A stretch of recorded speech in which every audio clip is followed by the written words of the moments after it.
ఓం శ్రీ గురుభ్యో నమ. ఉచ్చిష్ట మహాగణపతి దేవతాభ్యో నమ. ఆదిశంకరాచార్య దేవతాభ్యో నమ. కేఎస్ కృష్ణమూర్తి దేవతాభ్యో నమ. కేఎం సుబ్రహ్మణ్యం దేవతాభ్యో నమ. శ్రీరామస్వామి దేవతాభ్యో నమ. సోమశేఖర శర్వనామ దేవతాభ్యో నమ. మాతృభ్యో నమ. పితృభ్యో నమ. సర్వేభ్యో నమ. ఇవాళ 12 రాసుల్లో రేపు 17వ తారీఖు గురువు కర్కాటక రాశి ప్రవేశం సందర్భంగా మేషాదిగా మీనం వరకు ఉండే 12 రాశులకి ఏ విధమైన ఫలితాలు ఉండవచ్చు అనేటువంటి ఒక అంచనాన్ని మీ ముందుకు తీసుకొచ్చే ప్రయత్నం చేస్తున్నాం. తదుపరి వృషభ రాశి. ఈ వృషభ రాశికి గురువు అష్టమ లాభాధిపతి తృతీయంలో ఉంటాడు. అయితే వృషభ రాశి వాళ్ళకి కొన్ని టెన్షన్స్ తోటి కూడుకున్నటువంటి వ్యవహారాలు అనుభవంలోకి వస్తాయి. ఎందుకనంటే ఉచ్చస్థితిలో ఉన్నప్పటికీ కూడా గురువు అష్టమంతో సంబంధం వచ్చింది కాబట్టి వీళ్ళకి అంటే ప్రభుత్వోద్యోగంలో ఉన్నటువంటి వాళ్ళు కానీ ప్రైవేట్ సెక్టార్లో ఉన్నటువంటి వాళ్ళు కానీ కొన్ని డబ్బులు అంటే ఏరియర్స్ లాంటివి వచ్చేటువంటి అవకాశాలు ఉంటాయి. అంటే గురువు కోర్టుకి లాకి సంబంధితమైనటువంటిది కాబట్టి ఈ సెంట్రల్ గవర్నమెంట్ స్టేట్ గవర్నమెంట్లో ఉండేటువంటి వాళ్ళు కోర్టుకు వెళ్ళి గెలిచినటువంటి వాళ్ళకి ఈ సంవత్సరం ఆ తాలూకు ఏరియర్స్ వచ్చేటువంటి అవకాశం ఉంటుంది. అలాగే 3-11 అంటే వీళ్ళకి అనుకూలమైనటువంటి తీర్పులు లేదా మోడిఫికేషన్స్ లేదా ఆర్డర్స్ న్యాయస్థానం అనేటువంటిది ఇస్తుంది. అలాగే వృషభ రాశి వాళ్ళకి 3ంట ఉన్నటువంటి గురువు యొక్క స్థితి వల్ల 3 నుంచి 5, 7, 9 స్థానాలని ఈయన యొక్క దృష్టి సారించడం మూలంగా వీళ్ళకి దూర ప్రయాణాలు అలాగే పుణ్యక్షేత్ర దర్శనాలు జరిగేటువంటి అవకాశం ఎక్కువగా కనపడుతోంది.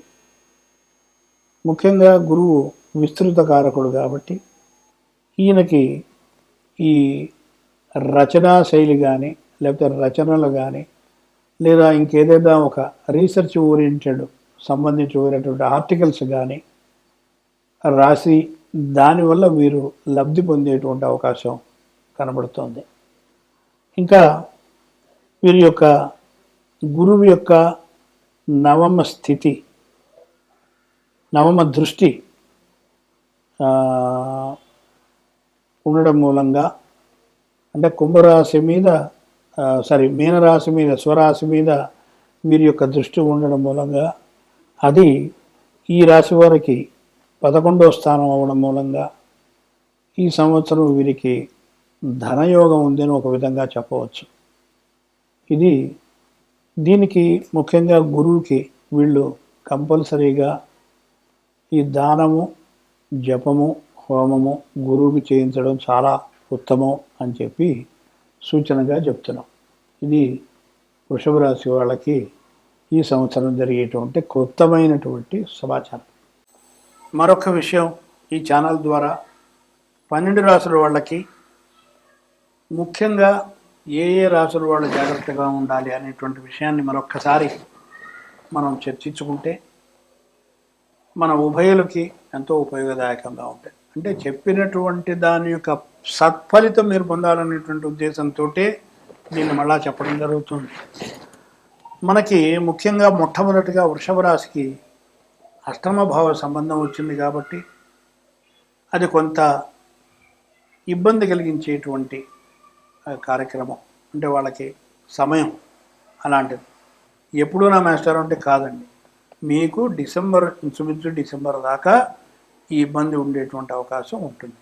కాబట్టి అప్పటి వరకు కూడా మీరు శనికి దానం ఇవ్వడం, నువ్వులు అలాగే శనగలు గురువుకు దానం ఇవ్వడం మీకు చేసినట్టయితే ఈ దోషం నుంచి చాలా వరకు మీకు నివృత్తి లభిస్తుంది.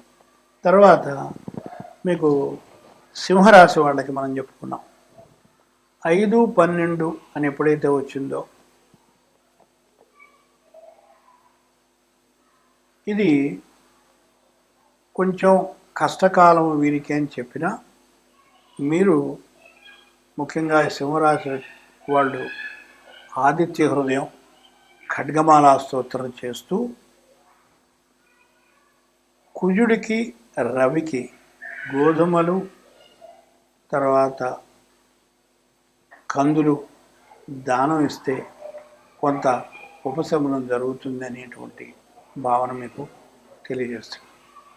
అలాగనే తదుపరి రాశి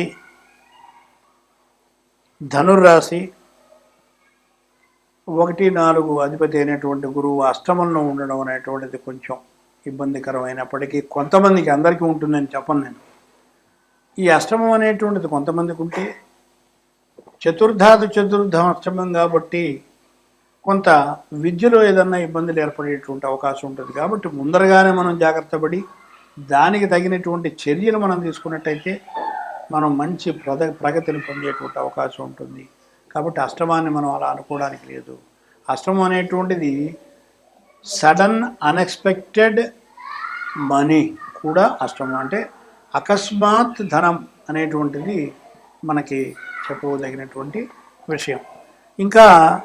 ఇంకొక విషయం ఏమిటంటే మకర రాశి వాళ్ళకి కూడా 3-12 అంటే ఎక్కువ తిరుగుతూ ఉండడం, అంటే వాడు చెప్తారు త్రిపాది అని చెప్పి అంటూ ఉంటామే, అలాంటివి ఎక్కువ జరుగుతూ ఉంటాయి. ముఖ్యంగా వ్యాపారస్తులకు ఎక్కువగా ఈ పాపం ఈ సంవత్సరం ఎక్కువగా ఉంటుంది తిరగడం, మామూలు తిరగడం కంటే కూడా. కాబట్టి వీళ్ళు ప్లానింగ్ ఎక్కువ చేసుకుని మొత్తం అన్నిసార్లు వెళ్ళే కంటే తక్కువ సార్లు ఎక్కువ మనం వాటి నుంచి లాభం పొందేటువంటి అవకాశం ఎలా ఉంటుంది అనేటువంటి ప్లానింగ్ మనం వేసుకున్నట్టయితే మీకు అన్ని విధాల మీకు ఉపయోగదాయకంగా ఉంటుందని నేను చెప్తున్నాను.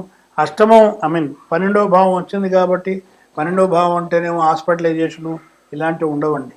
కొంతమంది ఏదైనా తప్పిదాలు చేసి వాళ్ళు ఇబ్బందిలో పడి జైలు పాలు అవ్వడం లేదా పోలీస్ స్టేషన్లో పెట్టడం ఉంటే వాళ్ళందరూ రిలీజ్ అయిపోతారు.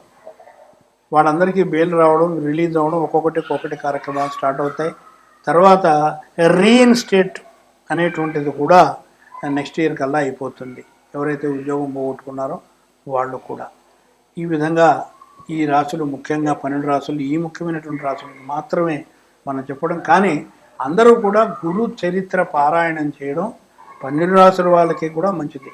అంటే గురు బ్రహ్మ, గురు విష్ణు, గురుర్దేవో మహేశ్వర, గురు సాక్షాత్ పరబ్రహ్మం, తస్మై శ్రీ గురువే నమః అన్నారు. సర్వే జనా సుఖినో భవంతు.